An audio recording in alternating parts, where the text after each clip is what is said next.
আজকে আমি তোমাদের সাথে শেয়ার করব একটা এমব্রয়ডারির ব্যাঙ্গেলস। সবার আগে একটা মোটা ব্যাঙ্গেলসকে আমরা কাপড় দিয়ে পেঁচিয়ে নেব।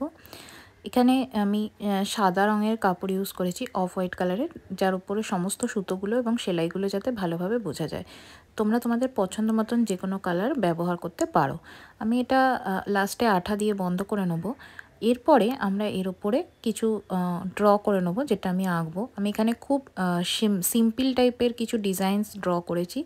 আমি এখানে 6টা ফুল করব আর পাতা করব ফুলগুলোর মাঝখান থেকে। এরপরে একটা সুতো নিয়ে আমি এখানে সেলাই করা শুরু করেছি। এইটা অ্যাঙ্কারের যে সুতোগুলো হয় সেই সুতোটা। ডলি সুতোতে এমব্রয়ডারি খুব একটা ভালো হয় না, মাঝখান থেকে সুতো অনেক সময় ছিঁড়ে যায়। তাই অ্যাঙ্কারের সুতোগুলো ব্যবহার করলে এমব্রয়ডারি কাজগুলো করাটা খুব সোজা হয় এবং খুব সুন্দর সুতোটার গ্লেজও থাকে।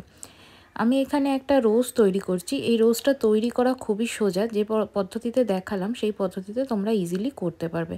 এক্সট্রা যে সুতোটা রয়েছে সেটা আমরা কেটে দেবো এবং লাস্টে আমরা পুরোটা কমপ্লিট করার পরে প্রত্যেকটা কাটা সুতোর মুখগুলোতে একটু করে আঠা দিয়ে দেবো। এরপরে আমি এখানে যে লিফটা রয়েছে সেটা সেলাই করছি। এই সেলাইগুলোর পার্টিকুলার নামগুলো আমার মনে নেই, কারণ আমি সবই মোটামুটি ইউটিউব টিউটোরিয়ালস দেখেই এইগুলোকে সেলাই করাগুলোকে শিখেছি। সেই দেখেই আমি এখানে কাজগুলোকেও করছি। আমি সেরকমভাবেই এখানে যে ডালটা রয়েছে সেটাকেও সেলাই করে নিচ্ছি।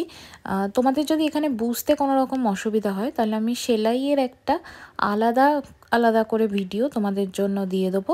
সেটা আমাকে জানিও নিচে কমেন্ট বক্সে কমেন্ট করে। আমি তাহলে খুব স্লো প্রসেসে যেটা হয় সেটা আমি তোমাদের সাথে শেয়ার করে দেবো।